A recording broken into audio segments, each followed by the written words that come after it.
part of it all is our 2021 CMBS Awards ceremony. So to lead that, I'd like to turn it over to Ted as our awards chair.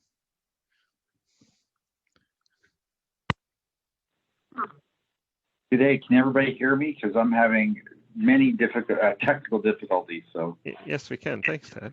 Okay, good. I apologize because I can't keep my video on.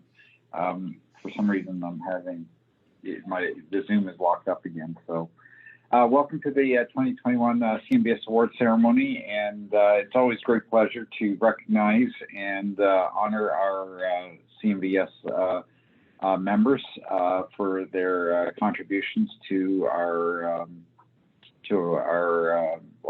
work and to our profession. And without further ado, I'd like to get started. Next slide, please.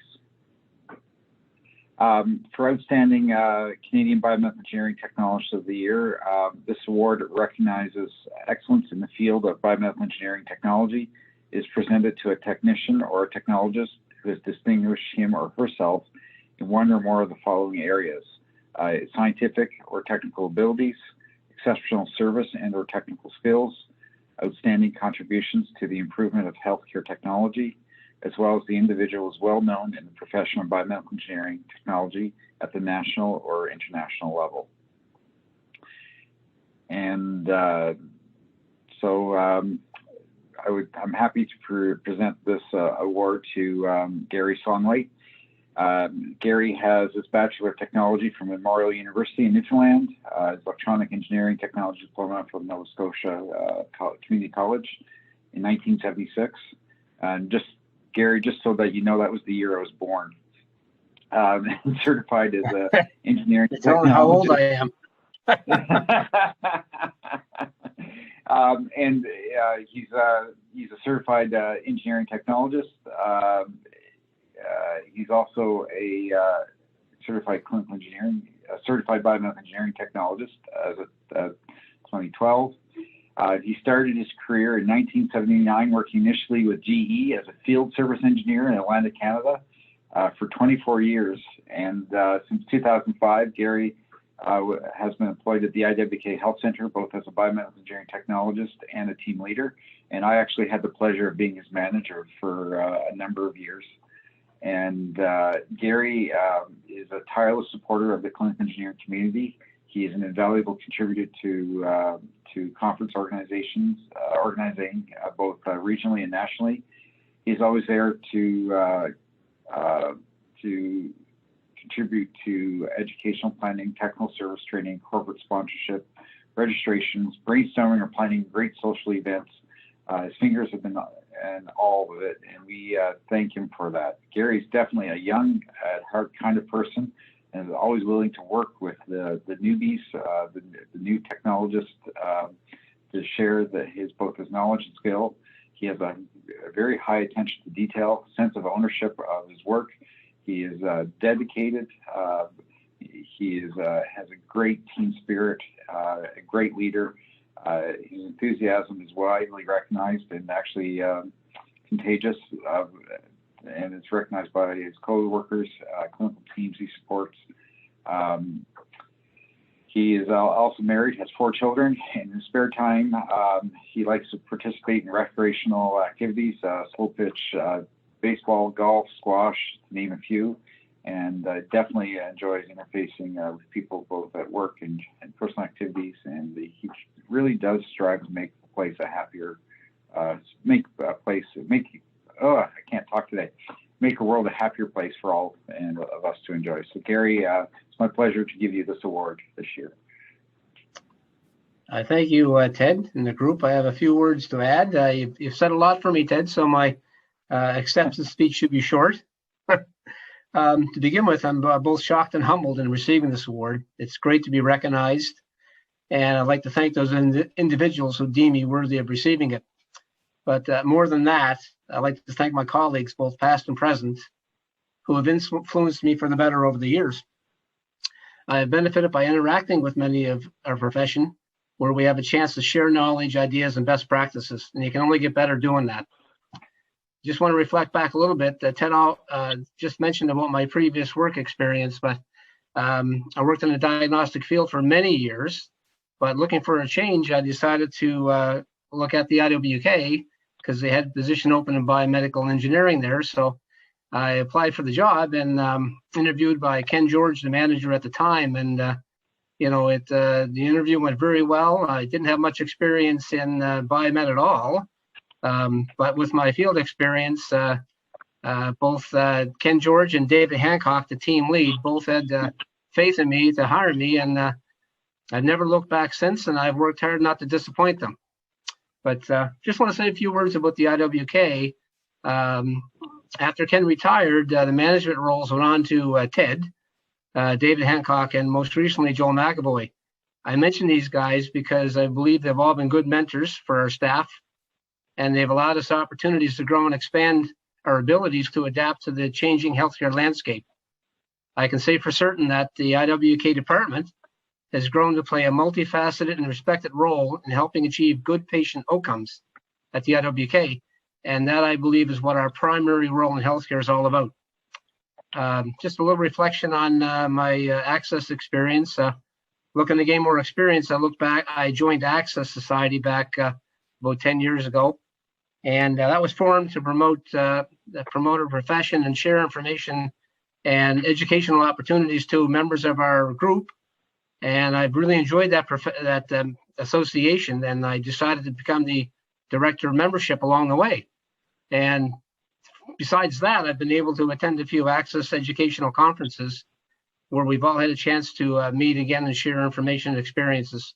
But even better, I've been able to attend a couple of the joint conferences with CMBES over the past decade.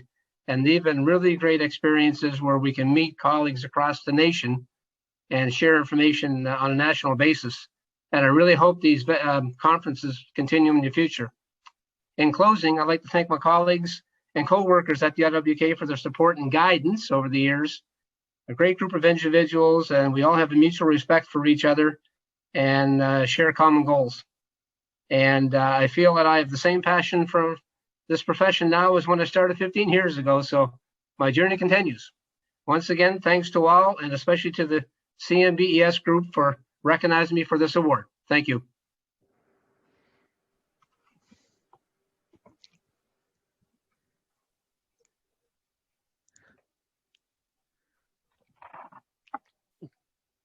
Great. Thanks very much, Gary. Congratulations on that. It's Murray here. So Ted had to has another commitment actually at 11 o'clock his time that he has to leave the meeting for. So I'm going to take over the rest of the awards presentation. So congratulations again to Gary.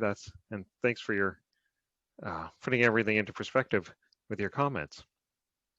Our next award is the Outstanding Canadian Biomedical Engineer.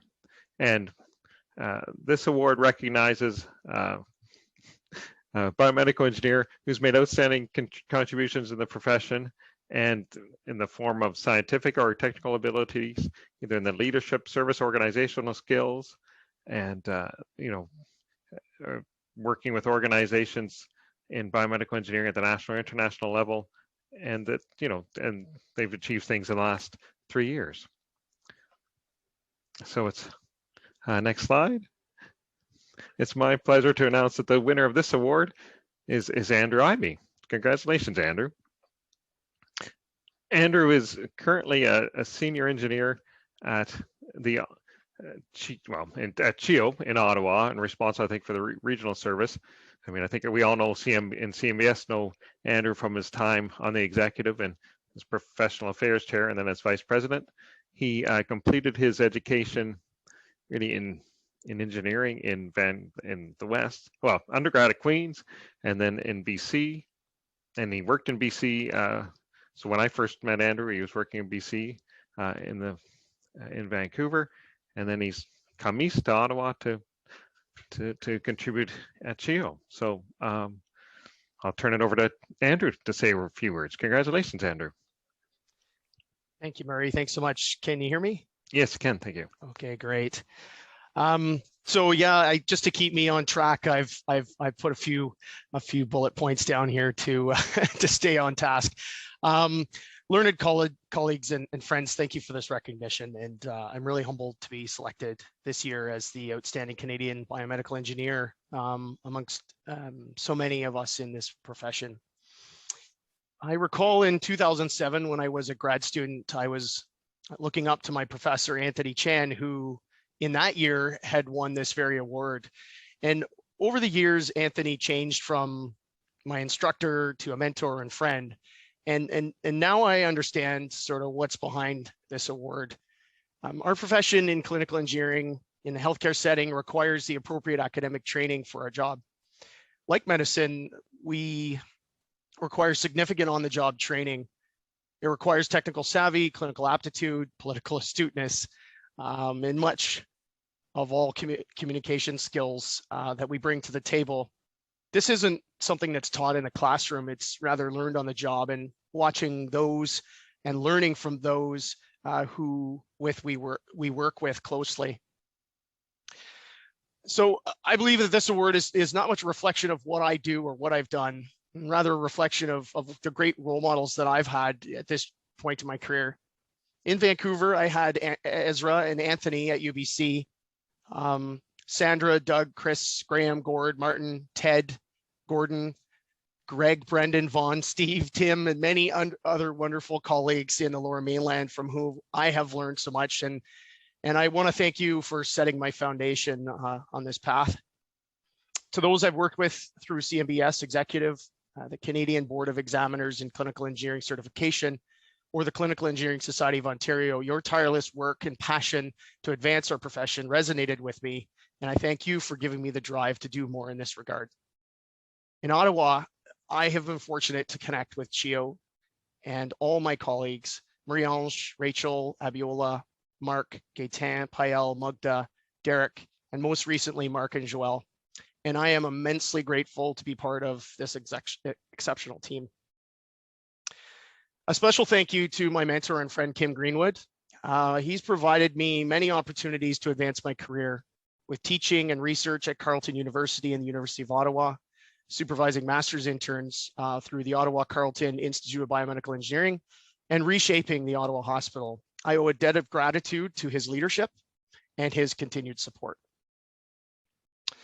As I reflect at this juncture in my career, I'm also very fortunate to have chosen this profession to work alongside so many wonderful individuals from coast to coast. And many of you are here today, and many of you have other conflicts, so I understand that. And in closing, thank you all for this recognition. It is truly a great honor, and happy Biomedical Engineering Week to each of you as well. Great, thanks very much, Andrew, and congratulations. Now, our next award is actually quite a special one.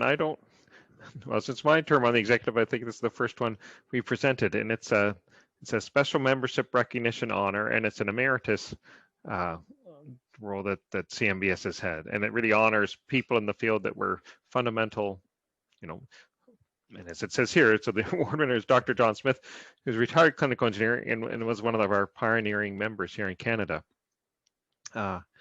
And then actually Dr. Smith, when I first started in clinical engineering, I did an internship at the Hospital for Sick Children.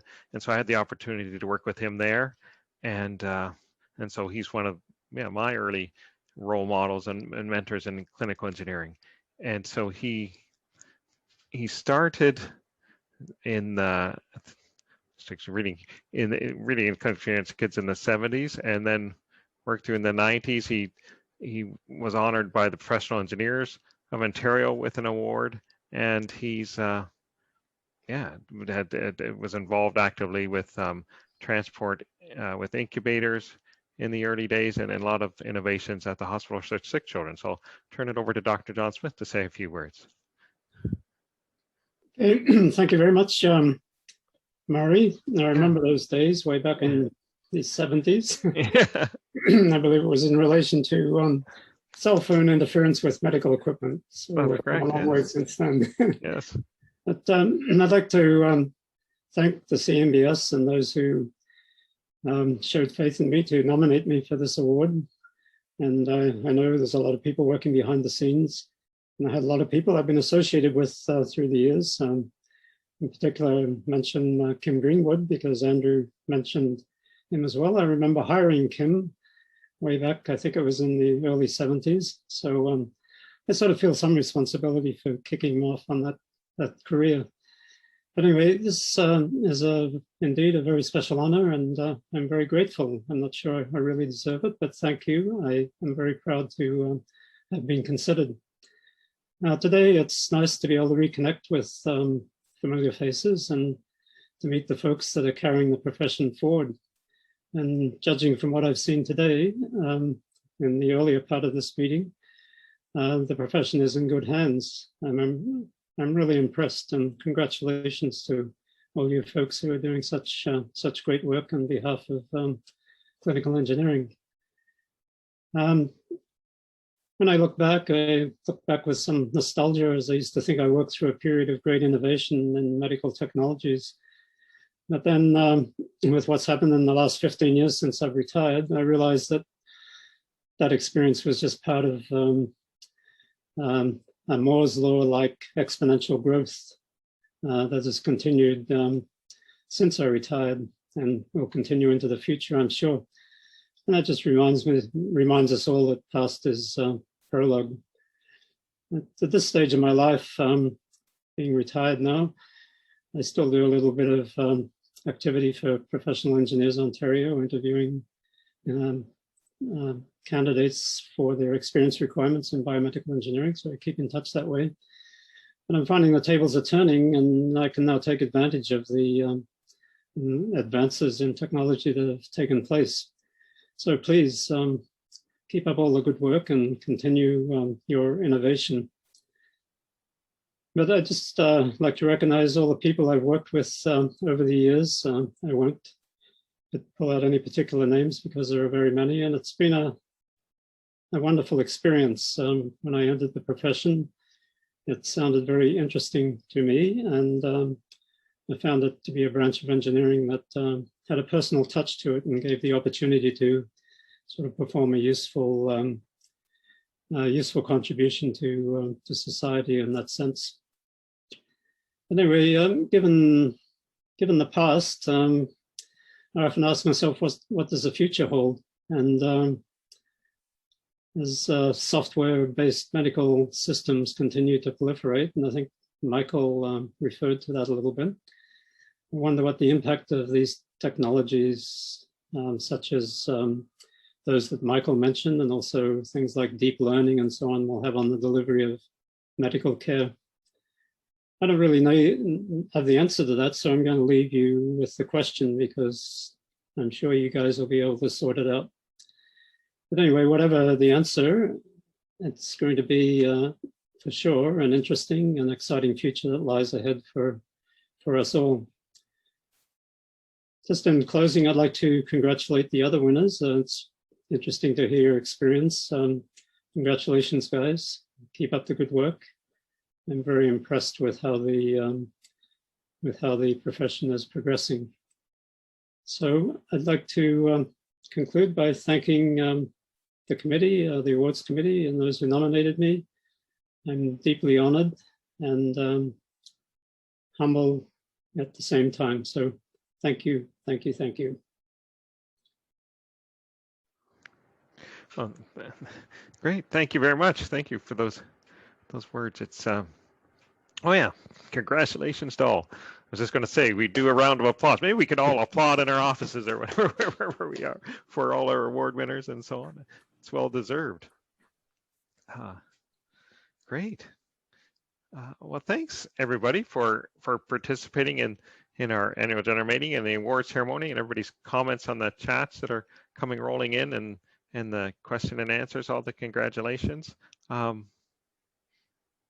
Yeah, and I think then if there's no other comments or questions from anybody, I'll draw the meeting to a close. Everybody stay safe and enjoy the long weekend that's coming up and the wonderful weather. Take care. Bye-bye. Cheers. Cheers. Thank you, Murray. Thank you. Thank you, Murray. Thank you. Bye, everybody. Bye.